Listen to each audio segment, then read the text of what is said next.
Hi, Ma. Hello, How are how are you? you doing? Great, great, all good. That, So, how is that's life in good. Australia? Oh, very good. We are about to enter summer, so days are very hot here. So it's fantastic, fantastic weather to go for a ride, to go to track days, to do outdoors life. So very good. Yeah, nice experience coming up for riding. So, yeah, tell me, what brought you to motorcycle first? How did you start motorcycling? Well, I learned to ride at 12 when I was 12, yeah, 12, 13, I think 12. When my dad gave us as a present to my eldest sister and me an old 50cc motorbike. So we both started to ride, learn to ride at that age. My passion for motorcycles, I think, comes from when I was very very young. Like before that, I always feel like passionate and enthusiastic about motorbikes my whole life. I remember maybe when I was 10, 9 or 10, like when you see, when I was seeing a motorcycle passing by on the street, I was always thinking, wow, I would like to grow up to ride a motorcycle one day. And when I was 12 and I saw the bike that my dad brought us, it was like a dream come true. And since that moment, I didn't stop riding. I've been riding basically my whole life. And also, even before getting my riding license at 18 years old, because in my country, the the driving license and the riding license you can get in when you are 18. Um, Yeah, so so you are from before, Spain, huh, originally. Where yeah, you I'm are from from Spain Spain. originally? Yeah. Yeah, exactly. And so before that, I've been always riding my dad's motorcycles because my dad is also a rider. So I was lucky because I've been grown up between motorcycles all the time in a motorcycle environment. So even before getting my license, I was always riding. I have some funny moments with the police telling me to go back home and tell to my dad, please don't lend me your motorbikes. But funny moments. Now Yeah, I today I was the love them. same. I was the same. My father, when I was like 15 years old, I could ride a scooter, and then we were on a holiday, and we would around the lake on a camping place. He Yeah, would just let me ride a Harley of my mom, and he was teaching me on the parking place, and that's yeah. awesome. But you And didn't you especially when didn't you see, yeah, sorry. you didn't only start riding. You don't only ride. You also race. So you went Yeah, kind of a step yeah, further, right? So can you tell us yeah. how you moved from riding a motorbike to starting racing motorbikes? Well, I've been always an enthusiast about racing, like always watching MotoGP, uh, some the TT, some road races. I've been always like interested in racing, but I was born in a place that there was no, especially in my generation had not the opportunity of not like now that children start from a very young age to race. Doesn't matter where you're born, you were born because your parents are gonna do whatever if you want to race. But in my generation wasn't like that, and I was born in a city that was so far away from the closest racetrack. And I always tell this to the people because I told to my mom, like when I was very young, one day I told her, Mom, I would like to be a racer. And my mom, I remember her answer, very funny. My mom was like, yeah, and I would like to be an astronaut, but it's not possible, darling. So Really, what I did, that's pretty extreme because between a motorcycle racer and an astronaut, I mean, yeah. so So that was what how uncommon it was, basically. Yeah, so I decided when I was a child, I couldn't start racing because my parents had not the resources and the time to make me, you know, to go with me to racetracks, or to make me to carry me to take me to racing schools or something like that. I decided when I got my, we can call it my economic or financial independence, I decided to learn to race, to ride on, you know, to ride on the track. So as an adult, maybe with 20, I think it was 25. I was 25 or 26. I was just back from the States, because I lived 2 years in the States. I decided to take a step forward, and I enrolled to a racing school, and spent my all my savings in learning how to race, you know. And I pushed myself every weekend, going to racetracks and practicing, getting more experience, improving, trying to learn from my mistakes, and you know, like learning, because it was, I must say that wasn't everything so pretty or beautiful, you know. There were more times, more frustrating times than successful times, you know, like you get all that frustration. And I had the, I don't know, maybe I had the ability to you know, to use them to push myself to improve, because I really wanted to race. So, and I was an adult, so I realized, and I was conscious that it's difficult for an adult, you know, because it's not, especially nowadays, that all the kids start from 3 years old and they become world champions at 20 years old, you know. So I realized, and I was conscious that I wouldn't go to race in MotoGP. I wasn't going to race in MotoGP or something like that. But when I was 30 years old, finally I raced an FIM competition, which I raced twice. So for me, it was a very big achievement, because I was an adult and I was competing in a class that people were younger than me, and I was being competitive. So for me, it was an achievement, and also I showed the rest of the people who were like, "Oh, Mar, you are gonna start racing now? Really? You're 25, or you are 30, or you are whatever. You're not gonna do anything." Yeah, but I always say to people, I don't want to race MotoGP. I just only want to make racing my sport. As when people, you know, people who love basketball and play basketball in a team, they don't have to do it professionally, or they don't have to do it for money. The same like me. I would like to dedicate my free time, my spare time, my lifetime in racing, which is what I do. So I started to learn, I started to improve. I started to race in amateur competitions, like in national championships, but not professional or semi-professional, just amateur competitions and small cups. And I was doing good. And finally, when I was 30, the opportunity to race the FIM competition, so an international competition, was there. So I took it. And nowadays, what I'm doing is keep on training, keep on practicing. So maybe if one day I have another opportunity, I'll take it, you know, because I don't That's have. amazing. I mean, that's a great achievement, and most importantly, it shows that it's never too late to start. You know, there are a lot of women as well who say, Exactly. "Oh, you know, like I'm too old to ride a bike now; it's too late." But I Exactly. know If you like so it, many you can do women who it. start at 60 years old or 50 years old. It's It doesn't matter. everything here. It's Exactly. everything Yeah. here. Yeah. If you want to do it, you can do it. Yeah. If you would like to do it, you can do it. If it's your passion, please don't listen to the negative voices and the negative advices. I know, because I always say I always tell the people the same. You know, the people who love you, as they don't want you to be frustrated, or to take a wrong step, or to be sad. They try to protect you, but like in a wrong way. You know, like, "Oh, Mar, don't do that, or don't do the other, because maybe it's not gonna be like you are thinking." Or that, forget that. Just switch off the mind. Think about your dreams. Think about what you want, and push yourself to achieve it. You know, that's what you have to do.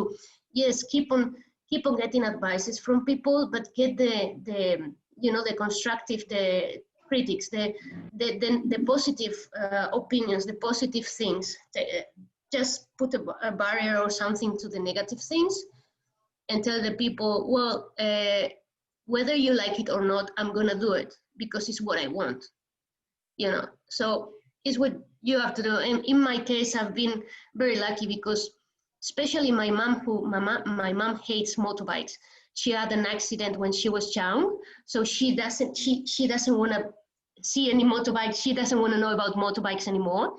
But she has been my main support in racing. Actually, she gave me the best advice a person has given me in my short life, which was like, if you have to regret about something, regret about something you did, not about something you didn't do because of you were scared of doing it, of what people will say if you do it, you know. Regret about something that you do it, that you did, that you have done, because That's an maybe excellent advice, yes. exactly, because and that's my pillar, you know, is my column, is I base my life in that advice because it's helping me a lot, especially when I'm scared or frightened about doing something because I don't know how it's going to finish. I just think about that advice, and because I don't know who said that, but that's true, that everything what you want, everything what you would like in your life is at the other side of fear. So just get the motivation to do it and follow your dreams. Yes, the path is not going to be easy. There are going to be lots of obstacles, but finally, with effort and motivation and attitude, you're gonna do it. And Yeah, forget it's about usually people also if when it's more you difficult and when you're struggling to obtain something that you are even happier to get it. Like, you know, exactly. and adversity builds resilience anyway. So Mm, you were telling earlier also about, you know, coaching and transmitting mm, passion. And so you, again, you even went a step further because now you are also coaching people on mm. motorcycles, so on racing, you're coaching them on the track. Yeah, I've been coaching people a couple of years ago, Okay. and actually, I'm gonna here in Australia. I'm gonna apply for getting the license, the coaching license. You have to do a course to be a motorcycle riding coach, and I'm gonna do that because I was mutual. You know, when I was coaching people, they learned from me, and I learned from them. You know, and riding and racing, you are continuously improving and learning. You never stop learning in anything in life, but especially in riding, you never stop learning.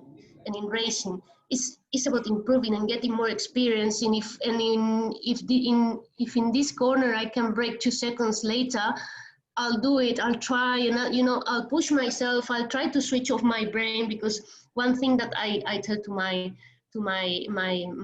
racing or my riding students is like, try to switch off the brain. I call switching off the brain to that little voice you have inside that tells you all the time, you are going to crash, you are going to crash, you are going to crash. Especially when you have to do a hard braking, look, Yeah. or like an emergency maneuver, or especially in on the racetrack when you have to do a really hard braking and push the bike to lean on quickly. Your brain is all the time, do it, do it, do it. So I usually tell to the people, try to switch off the brain, and when the brain tells you to brake, count 2 Mississippis, 1 Mississippi, 2 Mississippis, and then brake. And the next time you'll do it better, and they do it better, you know. So I try to play with those things, and try to people get confident with their bikes and with their environment, because the environment is very important as well. So you're Yeah, going to teach people how to race yeah, motorbikes on the track, right? But is it the yeah, same yeah. license, like to teach people how to ride a motorcycle, just like if you were going to a Mm, riding school to ride a normal road bike, or is it no, a different license? So now what you're no, saying is that you're going to have you a don't need. special license to teach people. So you have to have people who already know how to ride motorcycles, basically, right? Well, And teach them for how to racing, racing. I don't think you don't need any license, just your racing license, your experience in racing, because when you race it in a competitions, you have to have an official license, racing license. So I think with your experience is more what you can teach to people with your experience that getting a license or not. But for riding, for example, for coaching people to get their riding license, you need that license. So when you say So you are going to get your license to, because earlier you said I'm as a going to teach coach, people, yeah, you want to get your coaching license to coach people yeah, on the exactly. track or to coach people just to No, ride motorcycles? yeah, to ride motorcycles, to ride motorcycles on the road. Okay. And for racing, you don't need any kind of license. Just I think the experience, and I think is one of the most amazing things that I've done in life. That coaching people, Why is because as I that? told you, yeah, well, it's because It's you the don't exchange. only teach, you learn as well. Yeah. And it's something that is very grateful to see the results when you see that your students fulfill all the goals, and also they push themselves and go over the objectives. So it's like really amazing. You feel so happy. It's like, wow, you managed to pass your knowledge, your little knowledge to a person, so that person can use it. Is something that is amazing. So, and also I like when they do it with me. When I keep on pushing myself, I keep on training, and to do something that normally I don't do very well on the track or on the road, and finally I do it. For me, it's more than a success. It's like, yeah, that that feeling that is. I think you understand me perfectly, because I think you are like me. That kind of people who think that riding is happiness. For me, riding means happiness in any kind. I don't whatever, riding on the road, on the track, going in, like watching the landscape, or going fast, going normal, going slow, whatever. I really like any kind of riding. It doesn't matter the speed. It doesn't matter the people, just riding and enjoying the ride. And I don't know. I always say that politicians should fix their differences on a racetrack. And there shouldn't be wars. More racing championships and not wars. Yeah, that's a fair point. No, but I totally feel you, because it's the same for me. No matter, I told you recently, a few months back, I started. So I've always been like a road rider from, since I was young. But since I went traveling in India and Nepal, and I went off road, and now I do motocross, and I'd love to do some Mm-hmm. training on the track as well. It doesn't matter. I cannot say Oh like wow. I only like one particular type of riding. Like I love Mm-hmm. riding super slow, and being on a straight line, and just being Exactly. like meditating on my bike. And Mm. sometimes I just like to be like Enjoying the landscape. jumping, jumping Stopping. bumps and Yeah, going in the mud, and so exactly. yeah. No, I understand It's what you all mean. about riding. Mm. Doesn't matter what you ride. Doesn't matter your skill. So that it's just about riding and keep on doing your going with your passion, and it's all about that. And that's So what fantastic because uh, yeah, sure, sorry. just I was wondering, so again, there are not many women in the motorcycle sports industry in general, not many women in racing either, or mechanics or Mm-hmm. whatever. That's quite. So I was wondering, from your experience in coaching and being on the Mm-hmm. track, like, have you learned anything on the differences of being a woman there and coaching as a woman? I must be honest. I never found any difference. People treat you like, once on the track, once you get the helmet, doesn't matter what's underneath the helmet. You, I always got respect. I always got from students the passion about learning. I never had any problem for being a female coach or a female racer. Never. They treat me as an equal, all the people, always.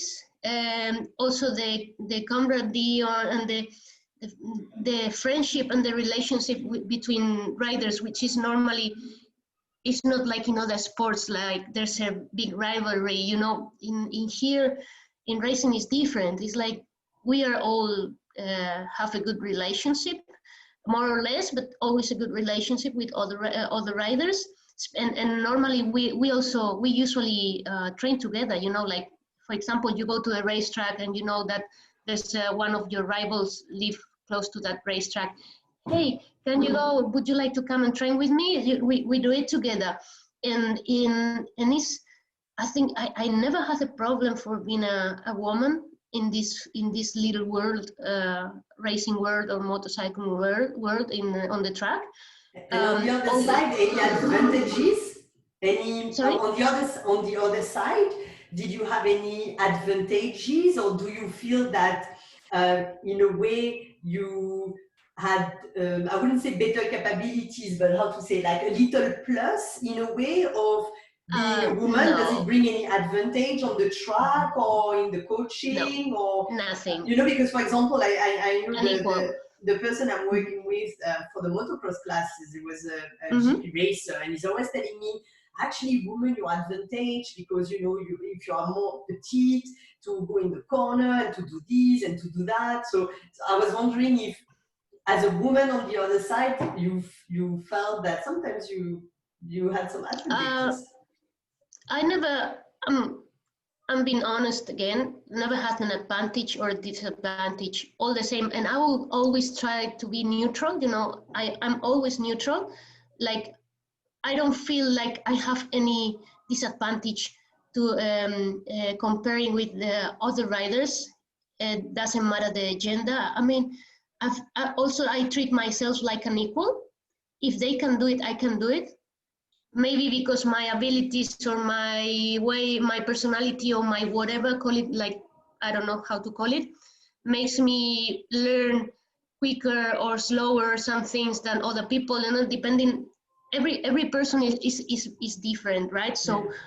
No, but I think we you're don't right when have we talk the about same pace in community. learning, or yeah. When we talk about community and we talk about a similar riding passion, the Mm-hmm. differences fade away, you know, in a way. I feel that when you, it's a little bit like I always say, like motorcycles connects people, but it's true because when you just share certain So value, and true. it doesn't matter if you're a woman or a man, or if you're which Doesn't country, or matter. different Yeah. cultural values. It's, I was very impressed when I came to Malaysia and I, you know, joined a little bit the Harley community, and so on. All the codes, you know, the codes Yeah. and the attitudes and so on were so similar for people who had such different, you know, cultural background, and I found that very interesting, you know, in a way.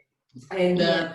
so speaking of these like international exposure, and you know, the fact that motorcycle actually get us close together, you also took part in the Women Riders World Relay in 2019, and so Yeah. you did you wrote these groups of women in particular. So you did both in Europe and in Asia. So in Europe, you went to Spain, Portugal, Andorra, France, Switzerland, Germany, Luxembourg, Belgium, and the Netherlands. And Yeah. in Exactly. Asia, you went to Nepal and India. Yeah. So I was wondering, so you said earlier, for you there's no difference, you know, being with guys or being with women, but during this relay, you were only riding with women. So I was wondering, what did you like about it, or what did you dislike about it, and what's your best memory from riding with those women around the world? The best memory, I have lots. I will tell you some of them because I have lots. I don't have any problem. I mean, I tell him, going back to the same, no problem with anybody. All the women fantastic. All the women were fantastic. We got sponsorships and people offering accommodation, even sponsorship, sponsoring petrol and that stuff was really fantastic.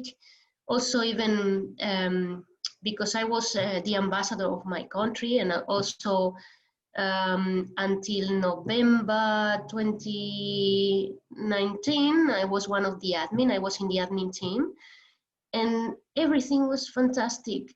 I had no problems with anybody. In every country we rode, the people were amazingly fantastic. I tell you that even, for example, there were many countries in where people were sponsoring petrol. you know, like, and that's really, I don't know how to say thank you, you know. It's not enough saying thank you, you know. The only thing I can do is like, whenever you want to visit my country, please guys, you have accommodation and you have everything, you know. It's meeting all those women and riding with them was amazing. And nowadays I can say that I have more than friends thanks to this adventure. People I have, is what I was telling one day to one of my mates. Now, you know, before this WWR relay, I was going to, you know, when you go for a ride, when I was going to for a ride, I was doing it with my mates in my region or in my city, you know. My ride mates were around me. Now I can say, I can say that I have friends, even family, because some of the friends I met around the world, also they are my sisters, you know. I say that always, that is that more than friendship, they are part of my family. So now I can say that if I can go for a ride, I have ride mates in Belgium, in Luxembourg, in India, in wherever in the world, you know, in Malaysia, everything fantastic. So for me, it's like, and as I tell, And as sometimes I've even told you, yeah, in two countries, like, you know, in Malaysia yeah, and in France with me, for example, you know. yeah, You have, and now, you know, you for know, you in Spain and in Australia, for those women who are, you know, from different exactly, nationality and living in different and countries. I'm really looking forward to catch up with all the people I met on the way. And also the people who told me that wanted to, they would like to meet me in person and ride with me. I really, it's amazingly fantastic how it's awesome, you know, the connection we made with this, it's absolutely awesome for me. Has changed my life and everything. And your best And memory on the road, on those road trips? lots of them. The top one that comes on top of your mind. Top Yeah, one the top riding. one. Yeah. I love riding in the traffic in India. I love it. Sorry, but That's maybe I'm definitely not crazy, but I love expected. it. That's really not expected because people would like, I mean, I think the Indian women are going to look at you like, are you crazy? No, but Yeah, I understand the feeling. But yeah, so that was and your best and memory. no, the best memory I'm gonna tell you one was I have lots of best memories, but I'm gonna tell you one of my best funniest memories was Okay. in Nepal. We were riding, we were supposed to ride across a bridge, but the flood, there was no bridge because of the flood. So what happens? We had to do like ride down the hill, Mm-hmm. pass the river, and go up. Yeah. So because there was no bridge. So I was going. One of the guys we were riding with was going to record us the moment because it was a nice hill that you can do some drifting. So you know you can show your off-road skills. Your You road know, skills. and I was getting ready for my moment. You know, and the guy was down at the bottom of the hill preparing to record me, and I was starting to go down, and I was doing some drifting with my rear wheel, and then like standing up on the bike, doing some off-road nice tricks, and suddenly I'm gonna tell you what overtook me.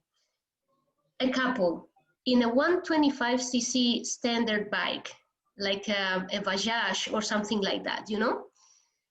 The guy, an old man, the rider was an old man, and in the back, the wife, side-seated, one hand holding a baby, the other hand holding a mattress in between the wife and the driver, and they overtook me going down the hill like so quick. And I was trying to show my off-road skills, and those guys with the mattress and the baby and everything overtook me, you know? Yeah. I'm not surprised at all. I'm not surprised at all. Like, I told to the guy who was recording, please don't post this, please. No, no, I'm not surprised. Yeah. No, but it's crazy. Like we might spend years in learning and so on, and it's the same. Like, you know, yeah. I'm talking with a lot of women in Asia and even in Malaysia, and I'm always like, so how did you learn and how did you improve your skills? And well, we just write, you know. And you see in Exactly. Nepal, It's it's about the same. experience. In Nepal, you're I like, always oh my say, god, yeah, like they just it's all about experience. Oh, exactly. Yeah. And then I have another very funny moment in Nepal.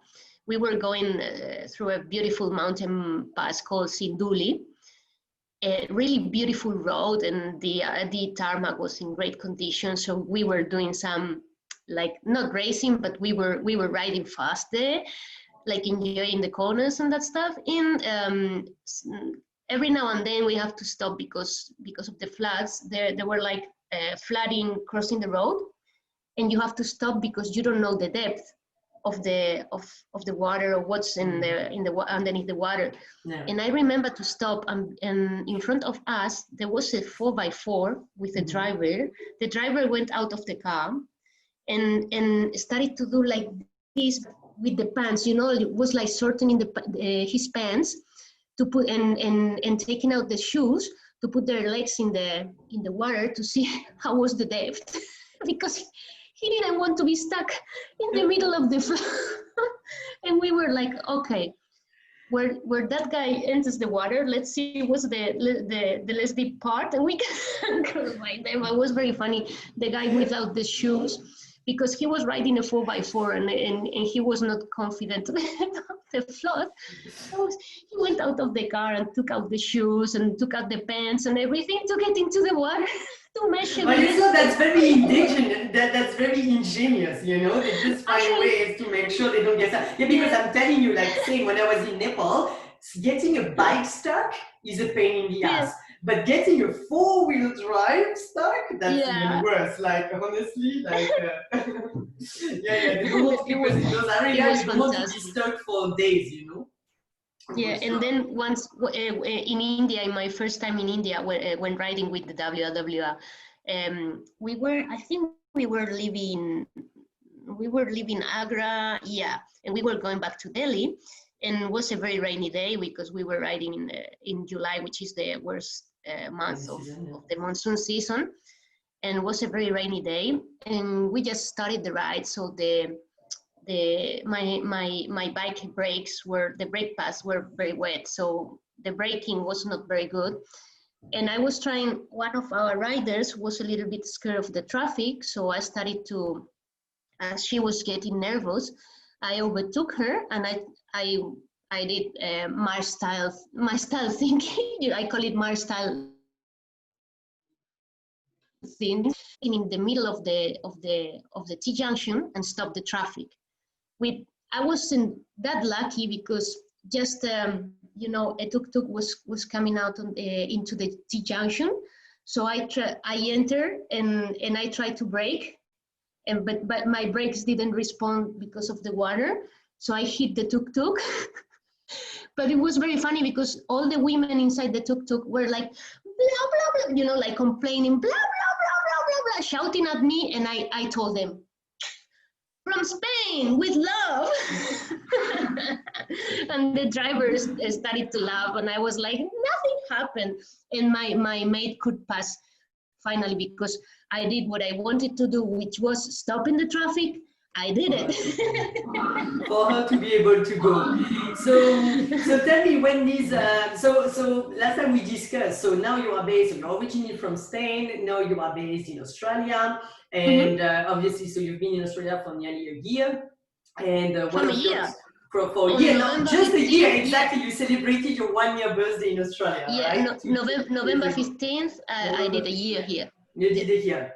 And so you were telling me the other day that, basically they are, you wanted to travel over Asia, and your only 2 experiences are India and Nepal, which I think is a great introduction, especially when it comes to riding, but that you would like to travel to more countries. So when this pandemic is over, what would be your top 1 destination to go on a motorcycle tour, and who with?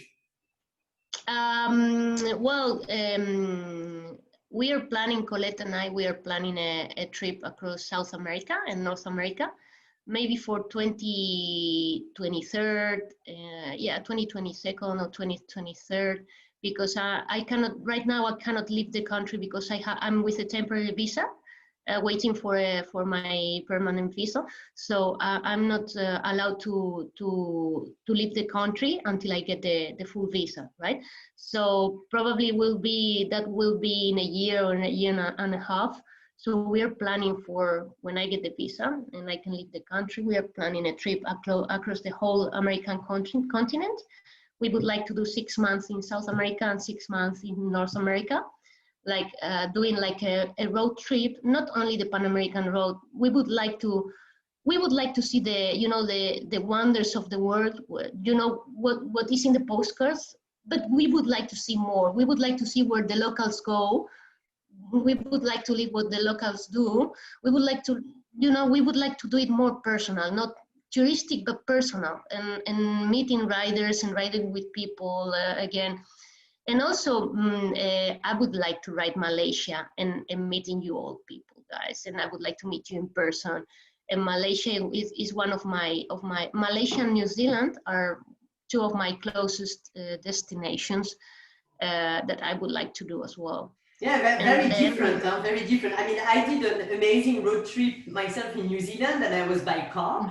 You know, this camper van, because it's very common to do that in New Zealand, and I loved it. But as a motorcycle rider, oh my God, so many times I was frustrated because I saw those roads and I didn't expect it. I was like, oh my God, the winding motorcycle, roads, it's the paradise. It's a paradise. Yeah. And I read this book about it's a biker. The book is called The Biker's Life, and I really like it. And he was ranking like his top destinations on motorcycles. And nice. New Zealand, I think it was Australia, New Zealand, and South Africa. I went to South Africa last year. I admit it's a really beautiful, amazing. That's really cool. New Zealand is just like, you can be in the mountains and have snow in the morning, and the afternoon being on a coastal road. Be sunny. Yeah. It's just like my region where I'm from is a little bit like that, because it's like the mountains, we only have windy roads. Whenever you want to go to Spain, you'll stay at my place, and I have to show you, you'll have a motorbike as well, and I'll have to show you my beautiful region, which is also a biker's paradise. We don't have any straight road, only windy roads, mountain passes, the tarmac perfect. Then it's like what you said, suddenly you are at the top of the mountain with the snow, and sometimes you have to ride with snow, with snow on the road. And then after 20 kilometers down, it's sunny and everything, dry and green, but like sunny day or cloudy, but not with snow. And it's a really beautiful region. People in Spain only know the southern Spain, which is beautiful as well, but it's like the most touristic. But northern Spain is really beautiful. It's like everything green, mountains, close to the sea, like cliffs on the sea. Really different to the rest of Spain, and people don't know it because it's not very touristic. At least it's touristic locally, but not internationally. And I would like to invite all the people to come to my region, and I will show you. I will show all of you how beautiful it is, especially for bikers. It's very biker friendly. That's the beauty of traveling with local riders, is that they know the cool spot. Like when you come to Malaysia, exactly. When you come to Malaysia, I can take you to the best roads. You don't have to do the research or whatever. Looking forward. Exactly. And you experience really like how the locals ride and the local. Exactly. And that is really cool too, because you can go to windy and really curvy roads, like only 20 minutes from KL, which is very, very, very rare for in Asian countries, because you've got those massive big cities, and then if you go out, you can find nice places and so on. But in KL, like, I'm so happy, like as a rider, it's really nice because you're just 20 minutes and out of town in the middle of nowhere in the jungle. So you're gonna love it for sure. I'm sure I'll love it. It's, as I told you, is one of my closest destinations that I will do after this COVID nightmare blows away. It's in my bucket list. Nice. And also, I would like maybe do some track days there. Yeah, so you can. That's what I was gonna say. Actually, we have the Sepang circuit, so you can rent a bike and you can go on the circuit, and there is some coaching as well. It's amazing. for road racer, it's really cool as well, the Sepang circuit. Yeah. So yeah, cool. So I'm looking forward to welcoming you then. So good luck for the license to start coaching people here in Australia. Yeah. And yeah, thank you so much for your time and for sharing your experience as a racer. And Thank you very much for yeah, let's inviting keep me. in touch and Yes, catch up please. soon. Yeah, as soon as Yes, please. the borders reopen. There are so many travels to Alrighty. make, right? Alrighty. Thank you very much. Thank you very much for giving me Have the a great opportunity of weekend, the Mark. interview. You too. Have a great weekend and talk to you. Let's catch up the day, okay? Next week or whatever you. No Okay. problem. Yeah. Thank you very See you much. soon. See Bye. you.